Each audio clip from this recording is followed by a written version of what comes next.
अस्सलाम वालेकुम स्टूडेंट्स, हम पढ़ रहे हैं प्रॉफिट मैक्सिमाइजेशन या firms equilibrium under perfect competition. तो आज हमारा टॉपिक है producer surplus in the long run. हम पहले शॉर्ट रन में प्रोड्यूसर सरप्लस डिस्कस कर चुके हैं। तो प्रोड्यूसर सरप्लस एक्चुअली क्या है, वो डिफरेंस होता है between the market price and the marginal cost of production. तो इनके दरमियान जो डिफरेंस है वो प्रोड्यूसर सरप्लस कहलाता है। लेकिन जहाँ पे अगर हम मिसाल ले लें, सपोज कर लें कि अगर फर्स्ट क्या एक फर्म है जो पॉजिटिव काउंटिंग प्रॉफिट कमा रहा है, लेकिन कोई टेंडेंसी नहीं है एंट्री या एग्जिट की, कोई टेंडेंसी नहीं है, तो इस केस में प्रॉफिट जो है वो इकोनॉमिक रेंट को रिफ्लेक्ट करेगा। तो जैसा हम पिछले लेक्चर में पढ़ चुके हैं कि इकोनॉमिक रेंट जो है वो फैक्टर इनपुट्स पर अप्लाई होता है, जबकि प्रोड्यूसर सरप्लस जो है वो आउटपुट के साथ रिलेटेड है। तो ये जो प्रोड्यूसर सरप्लस है इकोनॉमिक रेंट पर मुश्तमिल है, जो स्केर्स इनपुट्स हैं उनका। तो इसके लिए एक एग्जांपल ले लेते हैं। सपोज एक बेसबॉल टीम है, जो फ्रेंचाइज है, जो एक पर्टिकुलर सिटी में ऑपरेट कर रहा है। तो दूसरी बात हम सपोज कर लेते हैं कि उसकी जो ओनली अल्टरनेटिव लोकेशन है वो एक दूसरा सिटी है जहाँ पे वो इससे कम रेवेन्यू जनरेट करेगा। तो जो टीम है वो इस अपनी करंट लोकेशन के साथ जो है वो एक इकोनॉमिक रेंट अर्न कर सकता है इससे रिलेटेड। तो ये जो रेंट है वो रिफ्लेक्ट करता है वो अमाउंट जो फर्म विलिंग है अपनी इस करंट लोकेशन के दरमियान और वो जो अल्टरनेटिव सिटी में लोकेट करने के लिए, अपने फ्रेंचाइज को लोकेट करने के लिए अल्टरनेटिव सिटी में जो कम दरकार है, और जिस जो फर्म विलिंग है करंट लोकेशन के लिए, इनके दरमियान जो डिफरेंस है वो इकोनॉमिक रेंट है। इस केस में जो है फर्म प्रोड्यूसर सरप्लस भी कमा रहा होगा, उसके बराबर जो बेसबॉल टिकट्स हैं उसके बराबर एक प्रोड्यूसर सरप्लस भी कमा रहा होगा। तो ये जो सरप्लस है वो सारे इकोनॉमिक रेंट्स को रिप्रेजेंट करता है। तो इसको मज़ीद समझने के लिए फिगर देख लेते हैं। जैसा कि हम देख रहे हैं कि वो फर्म जो इकोनॉमिक रेंट कमा रहे हैं वो सेम इकोनॉमिक प्रॉफिट उनका होगा उन फर्म के साथ जो इकोनॉमिक रेंट नहीं कमा रहे, यानी कि इकोनॉमिक प्रॉफिट पे कोई असर नहीं पड़ रहा है, जैसा कि हम फिगर में देख रहे हैं। तो सपोज पार्ट ए को अगर हम देख लें तो ये जो है economic profit of baseball team की इकोनॉमिक प्रॉफिट को शो कर रहा है, जो एक मॉडरेट सिटी में लोकेट करता है, वहाँ पे वाक़ई है, वहाँ पे सिचुएटेड है। तो इसके एवरेज प्राइस जो है टिकट की वो $7 है। तो लेकिन और कास्ट ऐसे हैं कि वो ज़ीरो इकोनॉमिक प्रॉफिट कमा रहा है, यानी कि यहाँ प्राइस जो है वो इक्वल है मार्जिनल कॉस्ट की, ज़ीरो इकोनॉमिक प्रॉफिट या नॉर्मल प्रॉफिट कमा रहा है। और दूसरी तरफ जब हम बी की बात कर लें तो इस में कि इसके जो कास्ट कर्ज हैं वो वही हैं, सेम हैं, लेकिन वो किसी बड़े सिटी में लोकेट करता है, दूसरे बड़े शहर में वाक़ई है। तो इस केस में क्योंकि ज़्यादा लोग जब बड़े शहर में वाक़ई है तो ज़्यादा लोग जो है गेम देखना चाहते हैं, तो वो ज़्यादा टिकट्स बेचेगा और हायर प्राइस यानी कि $10 पे बेचेगा। तो इस केस में वो एक जो इसका नॉर्मल प्राइस है $7.2, तो वो $2.8 के बराबर जो है वो काउंटिंग प्रॉफिट कमा रहा होगा, जो उसकी एवरेज कॉस्ट से प्राइस अब लाई करता है हर टिकट। लेकिन इसमें जो दोनों नॉर्मल प्रॉफिट इसलिए कमाए, दोनों का जो प्रॉफिट होगा वो इकोनॉमिक प्रॉफिट होगा वो इक्वल इसलिए होगा क्योंकि ये जो दूसरा लोकेशन है इसमें अगर हम इसकी अपॉर्चुनिटी कॉस्ट को मद्देनज़र रखें तो इकोनॉमिक प्रॉफिट इक्वल हो जाएगा इसकी, अगर हम अपॉर्चुनिटी कॉस्ट को कंसिडर कर लें। क्योंकि जो ज़्यादा डिज़ायरेबल लोकेशन है वो एक कॉस्ट रिप्रेजेंट करता है फर्म को जिसे हम अपॉर्चुनिटी कास्ट कहते हैं। क्योंकि इसलिए हम इसको अपॉर्चुनिटी कास्ट कहते हैं क्योंकि ये अपने फ्रेंचाइज को किसी दूसरी टीम के साथ बेच सकता है। अगर हम उस अपॉर्चुनिटी कास्ट को मद्देनज़र रख लें, उनको कंसिडर कर लें उस अपॉर्चुनिटी कास्ट को, तो उस केस में फिर ये दोनों का जो प्रॉफिट होगा वो बराबर होगा इकोनॉमिक प्रॉफिट। फिर जो लार्जेस्ट सिटी का यहाँ पे काउंटिंग प्रॉफिट तो ज़्यादा है, लेकिन जो इकोनॉमिक प्रॉफिट होगा वो फिर गेन जीरो हो जाएगा अगर हम अपॉर्चुनिटी कॉस्ट को कंसिडर कर लें। तो लॉन्ग रन सप्लाई कर्व की अगर हम बात कर लें तो शॉर्ट रन में हम सप्लाई जो मार्केट सप्लाई कर्व हम ड्राइव करते थे वो इंडिविजुअल सप्लाई कर्व को हॉरिजॉन्टली सम करके हम इंडस्ट्री सप्लाई कर्व बना देते या वहां से ड्रा कर लेते थे। तो लेकिन लॉन्ग रन में ऐसा करना पॉसिबल नहीं है क्योंकि लॉन्ग रन प्राइस चेंजेस के साथ रेगुलरली फर्म जो है वो इंटर होते हैं और मार्केट से एग्जिट भी करते हैं। तो इस केस में जो है सप्लाई कर्व को सम करना इम्पॉसिबल है, मुमकिन नहीं है। तो जो लॉन्ग रन सप्लाई कर्व है वो इस बात पे डिपेंड करता है, इस बात के यानी कि किस हद तक जो है इंडस्ट्री आउटपुट में जो इंक्रीजेज एंड डिक्रीजेज हैं या राइज एंड फॉल हैं जो बढ़ रहा है या कम हो रहा है इंडस्ट्री का आउटपुट, वो किस हद तक प्राइसेस को अफेक्ट करता है जो फर्म्स इनपुट्स के लिए पे करते हैं प्रोडक्शन प्रोसेस में। तो कुछ केस में जब हमारे पास जो है वो इकोनॉमीज ऑफ स्केल होंगे तो जैसे जैसे आउटपुट बढ़ता है इनपुट प्राइसेस डिक्लाइन करती हैं, और दूसरे केस में जब हमारे पास डिस इकोनॉमीज ऑफ स्केल होंगी तो इनपुट प्राइसेस जो है वो आउटपुट के साथ इंक्रीज करता है। और तीसरी पॉसिबिलिटी ये भी हो सकती है कि जैसे जैसे आउटपुट बढ़ता है प्राइसेस वो कांस्टेंट रहते हैं, सेम रहते हैं। तो लॉन्ग रन सप्लाई को डिटरमाइन करने के लिए हम ये भी कर लेते हैं कि जो जितने भी फर्म्स हैं उनको जो प्रोडक्शन टेक्नोलॉजी है वो उनको अवेलेबल है, एक ही तरह उनको अवेलेबल, और आउटपुट को सिर्फ इनपुट्स ज़्यादा इनपुट्स जो है वो इस्तेमाल करके ही बढ़ाया जा सकता है, इन्वेंशन से नहीं बढ़ाया जा सकता। ये हम अपनी आसानी के लिए सपोज कर रहे हैं कि अगर इन्वेंशन से कोई फर्म आउटपुट बढ़ाता है तो वो इस केस में फिर सप्लाई कर्व नहीं होगा, सप्लाई कर्व को ड्रा करना और भी ज़्यादा मुश्किल हो जाएगा। तो हम अपनी आसानी के लिए फिलहाल ये सपोज कर रहे हैं कि आउटपुट को बढ़ाने के लिए फर्म सिर्फ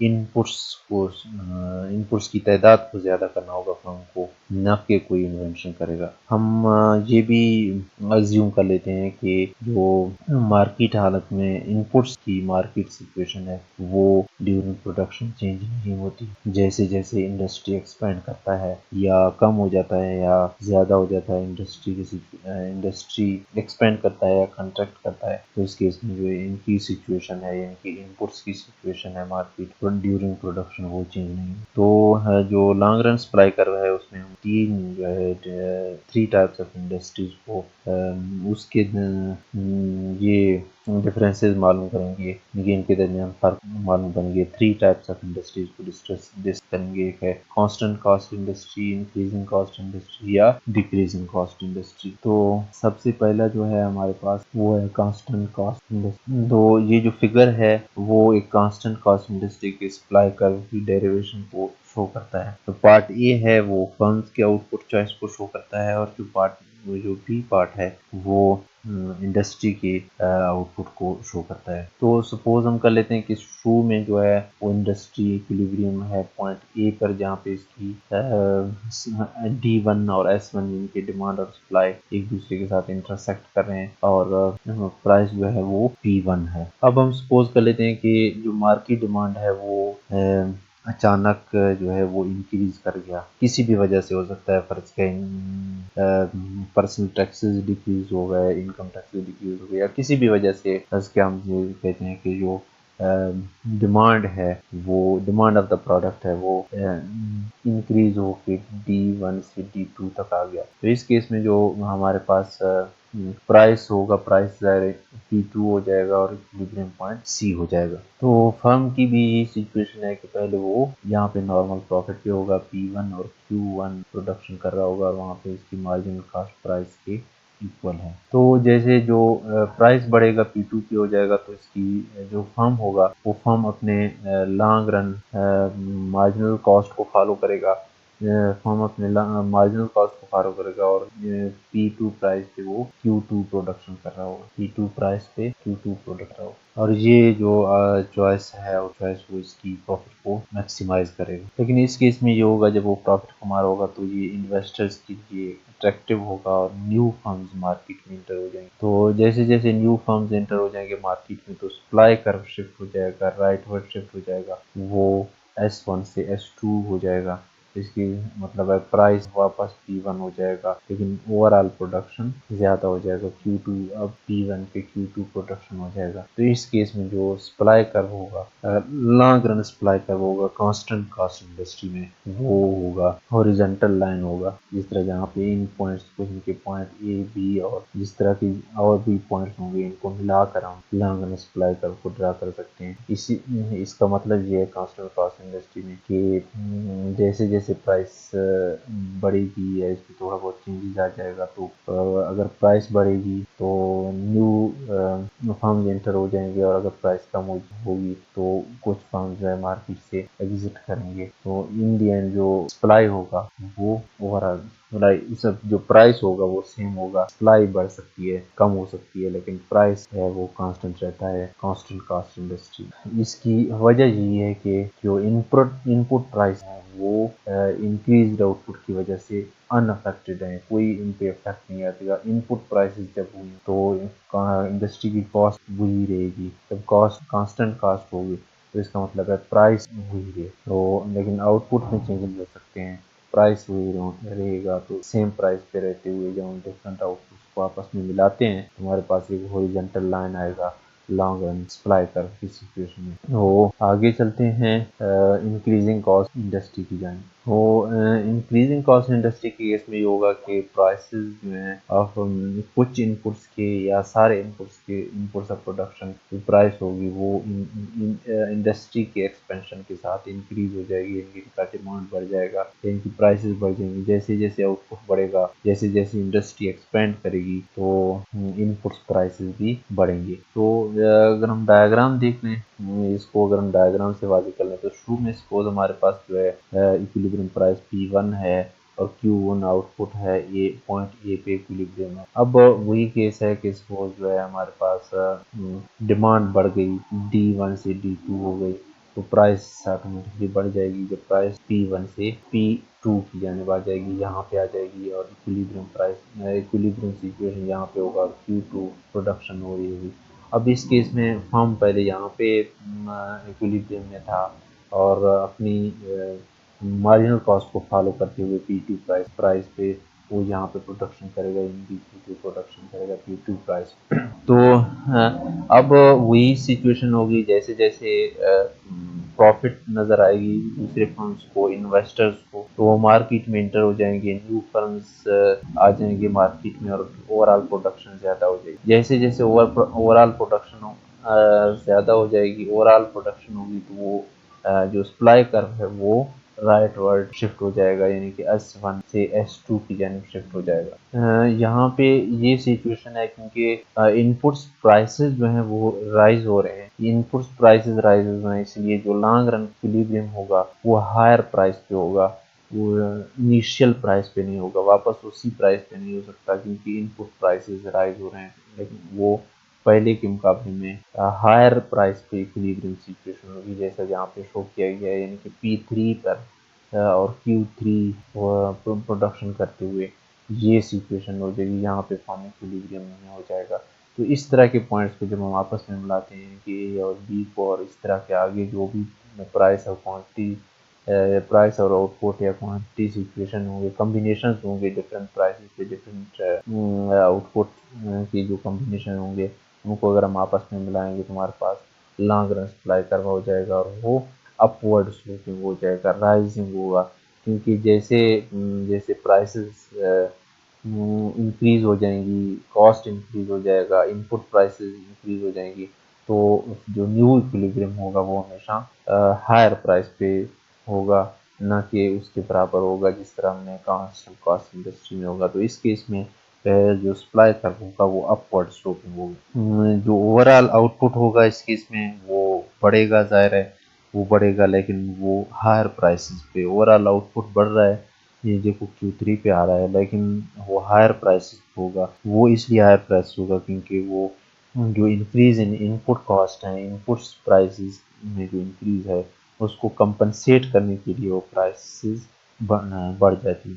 उनकी कंपनसेशन है, तो उस केस में जब उनको कंपनसेट करने के लिए प्राइस को राइज करनी पड़ेगी, थोड़ा बहुत प्राइस राइज हो जाएगा, तो इन कॉम्बिनेशन को मिलके हम लॉन्ग रन सप्लाई कर ड्रा कर सकते हैं। तो हमारे पास तीसरी जो सिचुएशन है वो डिक्रीजिंग इंडस्ट्री की है, डिक्रीजिंग कॉस्ट इंडस्ट्री की है। ये इंक्रीजिंग कॉस्ट इंडस्ट्री का उलट है। तो इस केस में जो सप्लाई कर्व होगा वो डाउनवर्ड स्लोपिंग होगा।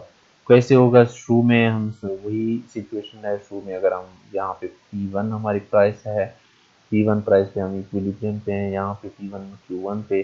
तो सपोज डिमांड बढ़ गई यहाँ पे आके, तो प्राइस बढ़ जाएगी, P2 पे हो जाएगी। और ये फर्म की सिचुएशन है, फर्म भी तो अपने लॉन्ग रन जो इसके अपने मार्जिनल कॉस्ट को फॉलो करते हुए यहाँ पे वो इक्विलिब्रियम में था, तो अपनी मार्जिनल कॉस्ट को फॉलो करते हुए जो रेड लाइन है वो Q2 प्राइस यहाँ पे प्रोडक्शन करेगा, इनकी Q2 पे प्रोडक्शन करेगा। अब इस केस में वही सिचुएशन है कि न्यू फर्म्स इंटर हो जाएंगे, बड़े हायर प्रॉफिट्स को देखते हुए न्यू फर्म्स इंटर हो जाएंगे मार्केट, और सप्लाई कर्व S1 से S2 की जानिब शिफ्ट हो जाएगा। अब न्यू जो इक्विलिब्रियम है वो लोअर प्राइस पे आ रहा है। इसकी वजह यह है कि हम जैसे जैसे एक्सपेंड करेगा तो वो कुछ जो हैं इनपुट्स या सारे इनपुट्स या एटलीस्ट कुछ इनपुट्स जो है वो लोअर प्राइसेस पे ऑब्टेन करेगा, वो ज़्यादा सस्ते हासिल करेगा। जब इसको सस्ती सस्ती कीमत पर इनपुट्स मिलेंगे तो जाहिर है वो लोअर प्राइस पे वो अपनी प्रोडक्शन को इंक्रीज करना चाहेगा और प्राइस को थोड़ा सा लो करेगा। तो इस केस में जो न्यू इक्विलिब्रियम होगा वो पहले वाली जो इनिशियल प्राइस है उससे कम होगा, इनके P3 हो जाएगा। तो इस केस में जो लॉन्ग रन हमारे पास सप्लाई कर्व होगा वो डिक्रीजिंग होगा, डिमिनिशिंग होगा, डाउनवर्ड स्लोपिंग होगा, जिस तरह यहाँ पे फिगर में आप देख रहे हैं। तो आगे चलते हैं, हमारे पास हम एक टैक्स का फैक्टर यहाँ पे देखेंगे। अब हम देखेंगे कि उन तरीकों को देखेंगे कि किस तरह टैक्स जब टैक्स पड़ता है फर्म पे तो वो किस तरह रेस्पॉन्ड करता है। तो सपोज अगर वो फर्म एक पोल्यूटर है तो फर्म उस केस में अगर उस पर टैक्स पड़ेगा तो अपने आउटपुट को रिड्यूस करेगा। तो सपोज पहले ये कर लेते हैं कि सपोज जो आउटपुट टैक्स है वो सिर्फ इसी फर्म पे लागू हो रहा है और किसी दूसरे फर्म पे लागू नहीं हो रहा है। तो इस केस में क्या होगा? तो इस केस में क्या होगा कि पहले जो मार्जिनल कास्ट है वो MC1 है, और वो जो यहाँ पे एवरेज कास्ट है वो EC1 है। तो इस केस में क्या होगा? अगर वो टैक्स सिर्फ उसी फर्म पे पड़ रहा है तो वो उसकी मार्जिनल कॉस्ट को इंक्रीज करेगा, मार्जिनल कॉस्ट को इंक्रीज करेगा equal to the amount of tax. जितना टैक्स है उसी अमाउंट से वो मार्जिनल कास्ट को इंक्रीज करेगा। यहाँ पे ये कि MC1 है तो इसको अगर हम टैक्स जमा कर दें तो MC2 शिफ्ट हो जाएगा MC2 पर, यानी कि MC2 वो किस चीज़ की इक्वल है? वो MC1 प्लस टैक्स अमाउंट के इक्वल है। जो नई प्राइस होगी वो टैक्स अमाउंट से बढ़ जाएगी, और फर्म जो है वो अपने आउटपुट को डिक्रीज करेगा Q1 से Q2 की जानिब। यहाँ पे इसकी जो जो प्राइस है वो मार्जिनल कॉस्ट, ये जो न्यू मार्जिनल कॉस्ट है MC2 उसको कट कर रहा है। वो इसकी जो मार्जिनल कॉस्ट प्लस टैक्स है वाली मार्जिनल कॉस्ट है, यानी कि MC2 है, उसको जहाँ पे कट कर रहा है, क्रॉस कर रहा है, तो उसके बराबर अपनी क्वांटिटी को रिड्यूस करेगा, अपने आउटपुट को रिड्यूस करेगा। तो यहाँ पे Q1 से Q2 की जानिब आएगा। तो इस केस में अगर फर्म जो है कोई जब टैक्स इम्पोज हो जाएगा और अगर वो इकोनॉमिक, यहाँ इस केस में तो वो क्वांटिटी को रिड्यूस कर रहा है और इकोनॉमिक प्रॉफिट इसको हो रही है। अगर वो कोई इकोनॉमिक प्रॉफिट उसको नहीं होगा, टैक्स के केस में टैक्स लग जाएगा तो उसको तो न्यू सिचुएशन में उसको कोई इकोनॉमिक प्रॉफिट नहीं मिल रहा तो वो मार्केट से एग्जिट करेगा। तो दूसरा केस यहाँ पे ये है कि उस केस में जब टैक्स जो होगा वो सारे फर्म्स पर लगेगा। जब सारे फर्म्स पे लगेगा तो क्या सिचुएशन होगी? तो फर्म्स जो है वो अपनी आउटपुट को करंट मार्केट प्राइस तक वो रिड्यूस करेंगे, तो टोटल जो सप्लाई होगा वो इंडस्ट्री का वो भी डिक्रीज हो जाएगा, और कॉस्ट जो प्राइस होगी वो इंक्रीज हो जाएगी। यानी कि वो जो टैक्स होगा सारे फर्म से वो सप्लाई कर्व को शिफ्ट करेगा। वो टैक्स अमाउंट की इक्वल जो है वो सप्लाई कर्व को शिफ्ट, क्योंकि जितना टैक्स होगा उतना सप्लाई कर्व शिफ्ट हो जाएगा। पहले अगर सपोज S1 है, Q1 पे प्रोडक्शन हो रही है और P1 प्राइस, जब टैक्स लगेगा तो ओवरऑल सारे फर्म्स पे जब लगेगा तो ओवरऑल सप्लाई कर्व जो है वो शिफ्ट हो जाएगी, डिक्रीज हो जाएगी। जब सप्लाई डिक्रीज हो जाएगी तो ज़ाहिर है प्राइस बढ़ जाएगा। इक्वल अमाउंट से, यानी टैक्स की इक्वल अमाउंट से सप्लाई कर्व कम हो जाएगी, S1 से S2 की जानिब जाएगी, तो प्राइस ज़ाहिर है जब सप्लाई कम होगा तो प्राइस इंक्रीज हो जाएगी। न्यू प्राइस P3 है और उस पर क्वांटिटी प्राइस इंक्रीज हो रही है और क्वांटिटी ज़ाहिर है डिक्रीज हो जाएगी, क्वांटिटी Q1 से Q2 की जानिब आएगी। तो इस केस में भी जब आउट टैक्सेस लगेंगे तो इस केस में भी जब कुछ फर्म्स जो हैं वो जिनकी कॉस्ट जो है वो हायर हो जाएगी, जब टैक्स यहाँ पे तो वो प्रोडक्शन कर रहे हैं, गुजारा कर रहे हैं, लेकिन जब टैक्स लगेगी तो न्यू प्राइस यहाँ पे आ जाएगी।